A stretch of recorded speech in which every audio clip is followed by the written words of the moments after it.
Bonjour, bienvenue dans la série sur la physique des particules. Passons à la démonstration de la proposition suivante. On a supposé que V est un espace de Hilbert, donc on le suppose équipé d'un produit scalaire et que la représentation pi de A est unitaire pour tout A appartenant au groupe. Supposons que W est inclus à V est invariant et que U inclus à W inclus à V est aussi invariant. On va définir alors U tilt égale U, l'orthogonale de U inter W, et dans ce cas-là, il est évident bien sûr que U tilt inter U égale 0.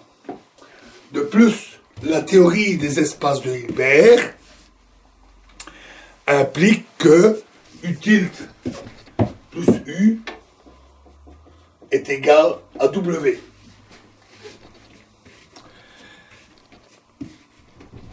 Il reste donc seulement à montrer, comme on l'a vu, que U tilt est invariant aussi, ce qui nous donne alors une somme de représentations.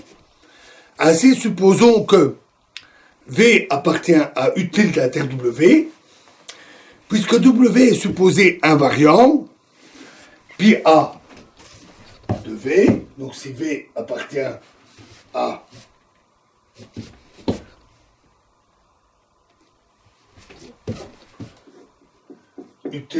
U orthogonale inter W, alors puisque W est invariant, pi A V sera dans W. Pour tout A appartenant au groupe. Nous avons besoin de montrer que pi A de V est orthogonal à U. Puisque pi A-1 est unitaire aussi, alors pour tout U appartenant à l'ensemble U, U pi A de V est égal à pi A-1 U pi A-1 pi A V qui est égal à pi A-1 U V. Mais on sait que U est supposé invariant. Et donc pi A-1 U appartient à U. Et comme V est inclus à l'orthogonale de U, alors ceci est égal à 0.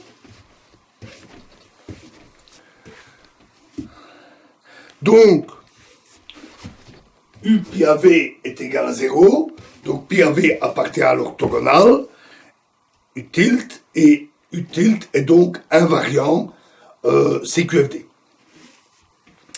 Nouvelle proposition. Si G est un groupe fini, alors toute représentation complexe ou réelle de G est complètement réductible. La démonstration. Supposons que π est une représentation de G agissant sur l'espace V. Choisissons un produit scalaire ordinaire, arbitraire, quelconque. On définit alors un nouveau produit scalaire pour tout V par V1, V2, G, donc un produit scalaire qui dépend du groupe, égale la somme sur G appartenant à G de pi G V1 pi G V2.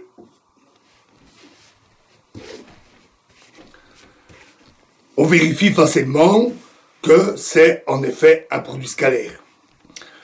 De plus, si H est un élément du groupe, on aura alors que pi H V1 pi H V2 G est égal à la somme sur G appartenant à G de pi G pi H V1 pi G pi H V2, c'est-à-dire encore la somme des pi GH V1 pi GH V2. Lorsque G parcourt tout le groupe, alors il en est de même de GH. Par conséquent, ceci est égal à V1, V2, G. Ce qui veut dire que pi H est une représentation unitaire du point de vue de ce produit scalaire et donc est complètement réductible, aux vertus de la proposition que nous venons de voir. Une variante de cet argument permet de démontrer le résultat suivant. Alors, proposition, si G est un groupe de Lie compact, alors toute représentation réelle ou complexe de dimension finie de G est complètement réductible. C'est là une proposition très générale, puisque ça concerne tous les groupes compacts.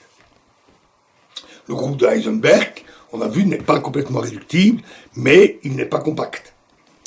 Alors, pour la démonstration, on a besoin de la notion de mesure de R. Une mesure de R à gauche, sur un groupe de Lie G, est une mesure non nulle, qu'on note mu, d'habitude, sur la sigma algèbre de Borel de G, avec les deux propriétés suivantes. 1, elle est localement finie, c'est-à-dire que pour tout point dans G, on a un voisinage de mesure finie. Et 2, elle est invariante par translation à gauche, de son nom. C'est-à-dire que mu G E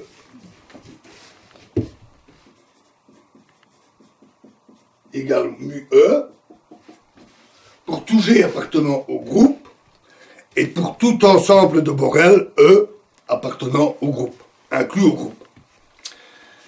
Et GE est évidemment l'ensemble des G fois petit e pour tous les petits e appartenant à grand E. En fait, on ne peut pas démontrer que tout groupe de Lie a une mesure de R à gauche et que cette mesure est unique à une multiplication par une constante près. D'ailleurs, ce n'est pas possible puisque le théorème s'étendrait à tous les groupes non compacts, la proposition, et on sait que ce n'est pas possible à cause du groupe de Heisenberg que nous avons cité. Mais pour les groupes compacts, ça peut se démontrer.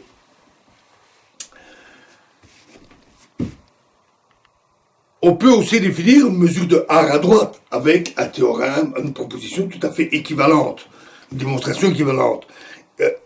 Souvent, les deux ne coïncident pas. Mesure de R à gauche et à droite ne coïncident pas. Lorsque c'est le cas, on dit que le groupe est unimodulaire. Ensuite, la clé est que mu est fini si et seulement si G est compact. Ainsi,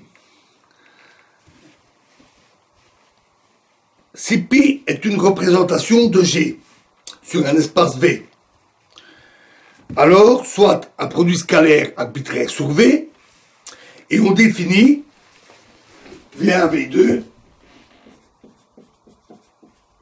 G égale l'intégrale. Ici, le groupe n'est pas fini, donc on prend une intégrale, G, de pi G V1, pi G V2 fois mu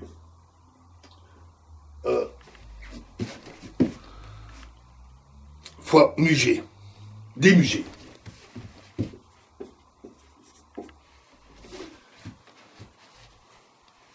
On peut vérifier facilement que c'est bien un produit scalaire et aussi qu'il est bien défini seulement parce que mu est fini. Sinon, le produit scalaire ne serait pas bien défini.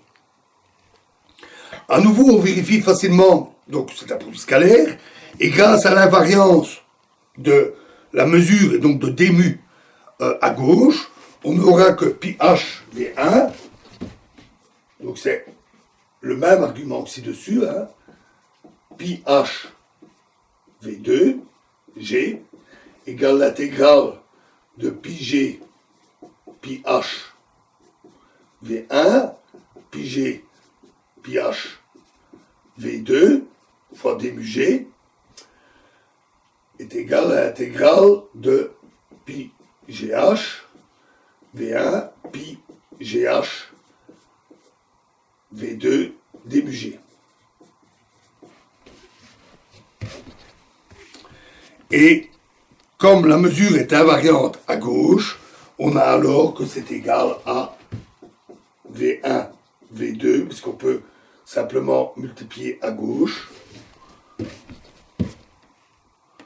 Et donc V1, V2, G.